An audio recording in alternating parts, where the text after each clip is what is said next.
प्यारे भक्तों, आप लोगों का स्वागत है मेरे प्यारे गोपाला में। हम आशा करते हैं आप लोग अच्छे और स्वस्थ होंगे। आज हम आपके लिए लाए हैं महाअष्टमी नवरात्रि की पौराणिक कथा। यह कथा महागौरी की कथा है जो कि नवरात्रि के 8वें दिन सुनी जाती है। हम कथा का आरंभ करते हैं। हम आशा करते हैं यह कथा आप सच्चे मन से और अच्छे मन से सुनेंगे। आप सभी को नवरात्रि के 8वें दिन की हार्दिक शुभकामनाएं। महागौरी की कृपा आप सभी पर हमेशा बनी रहे। या देवी श्रद्धाभूत्री माँ महागौरी स्वरूपन सर्वस्थे नमस्तस्ये नमस्तस्ये नमस्तस्ये नमो नमः। यह मंत्र हमने अपनी पुरानी वीडियो मतलब जो इससे पहली वीडियो थी उसमें डाला था। यह 8वें दिन यह मंत्र बोलने से आप लोगों को बहुत सारे फायदे हो सकते हैं। माँ गौरी की कथा।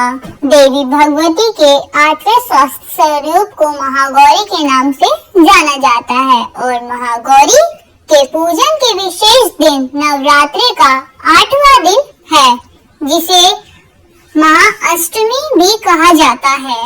इस दिन संपूर्ण विधि विधान से माता महागौरी का ध्यान और पूजन किया जाता है और भक्तों का कल्याण होता है और उनकी कृपा अपने सभी भक्तों पर सदैव बनी रहती है। माता गौरी का स्वरूप अत्यंत गौरवर्ण और दिव्य है। माँ के गौरवर्ण के शंख, चंद्रमा और कंद के फूल के समान माना गया है। माता गौरी का वाहन वृद्ध है और इसी 4 भुजाएं हैं। इनके एक दाहिने हाथ में त्रिशूल है और दूसरे दाहिने हाथ में अभय मुद्रा है। माँ ने बाएं हाथ में डमरू धारण किया हुआ है और दूसरे बाएं हाथ में वर मुद्रा भी है।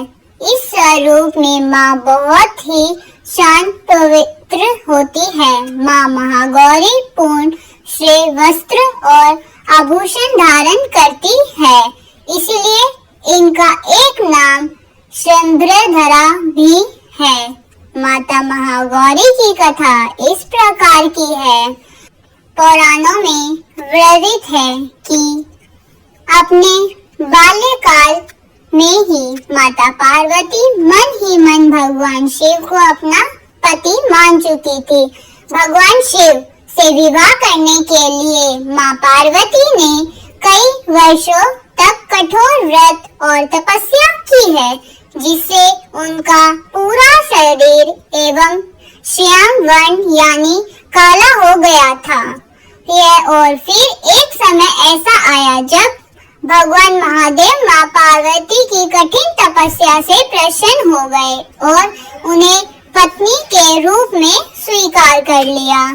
इस तरह अपनी मंद वृद्धि पर वाणी की तपस्या पूरी हुई और इसके बाद माँ ने गंगा जल से स्नान करके खुद को शुद्ध किया। वर्षों तक की गई कठिन तपस्या और उसके बाद गंगा जल से की गई स्नान से माता का स्वरूप घोरी वर्ण और कांतिमय हो गया।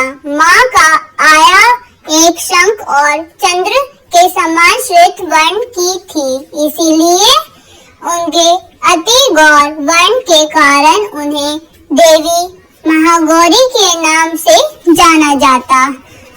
और माँ महागौरी की पूजा विधि इस प्रकार की है। सुबह जल्दी उठकर स्नान आदि के बाद साफ और सफेद रंग के वस्त्र धारण करें।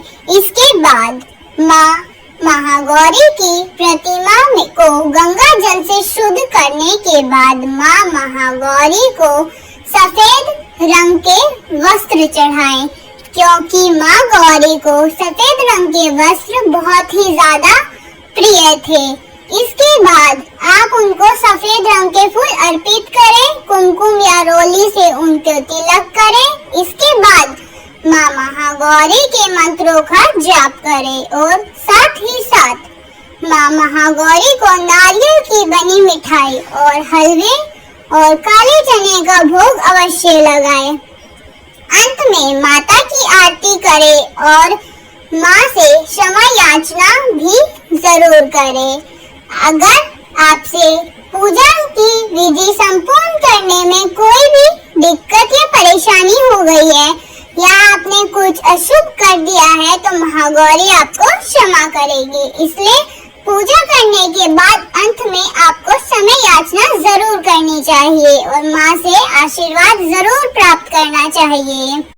माँ महागौरी छायाग्रह कहे जाने वाले राहुल के शाप भी है, इसलिए जो साधक राहु के बुरे प्रभाव से पीड़ित है और उन्हें माँ का ई स्वरूप अवश्य ही करना चाहिए और इस दिन पूजा करना बहुत ही ज्यादा आवश्यक है। महाअष्टमी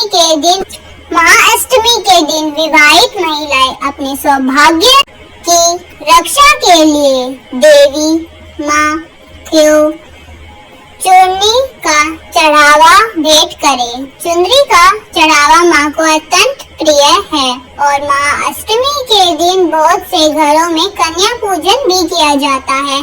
कन्याओं को साक्षात माँ दुर्गा का रूप माना जाता है और इसीलिए ही इस दिन कन्याओं को घर बुलाकर उन्हें हलवा पूरी खीर आदि का भोग लगाते हैं और साथ ही है भोग माँ को भी अर्पित करते हैं। सारी सुख समृद्धि का आशीर्वाद देते हैं और माँ गौरी को ध्यान करने से शारीरिक व स्वास्थ्य क्षेत्र की वृद्धि होती है और उनका चंचल मन एकाग्र होता है। माँ की अवधारणा से भक्तों को कष्टों का नाश होता है और माता की कृपा भी वह संपन्न होकर अपने जीवन की व्यतीत करती है। तो यह थी महागौरी व्रत की कथा। कन्या पूजन के समय आप कन्याओं को अपने घर बुलाएं, उनको तिलक लगाएं, उनके हाथ में रोली बांधें, फिर उन्हें हलवे का भोग लगाएं, पूरी का भोग लगाएं, इत्यादि जो भी आपने भोग बनाया हो वह भोग उनको अर्पित करें और कन्याओं को दक्षिणा आप अपने हिसाब से दे सकते हैं। जितना भी आपका मन करे आप उतना दान कर सकते हैं। यह तो दान आपको वापस मिलना ही है इस जन्म में या अगले जन्म में, तो जितना हाथ से छूटे उसे छूटने दीजिए, पर इतना भी नहीं देना कि लोग इसको बढ़ावा समझे। जितनी आपकी क्षमता हो आप उतना दीजिए और इसके बाद कन्याओं से आशीर्वाद जरूर लें, क्योंकि कन्याएं महागौरी माता का रूप माना गया है। धन्यवाद। आज की हमारी कथा यहीं पे ही संपूर्ण होती है। हम आशा करते हैं आपको हमारी यह कथा अच्छी लगे और आप इस कथा को दूसरों के साथ, अपने रिश्तेदारों के साथ जरूर शेयर करें। धन्यवाद। ऐसे ही हम मिलते रहेंगे और नई वीडियो के साथ। अगर आपने अभी तक हमारे चैनल मेरा प्यारा गोपाला और @प्यारा गोपाला को सब्सक्राइब नहीं किया है तो अभी आप सब्सक्राइब कर लीजिए और इस वीडियो पे कमेंट करके आप जरूर बताना कि यह वीडियो आपको कैसा लगा। हम आशा करते हैं आप सब लोग अच्छे से अपने नवरात्रों की पूजा और माँ का समय याचना मांगते होंगे, माँ का अच्छे से ध्यान करते होंगे। धन्यवाद। राधे राधे।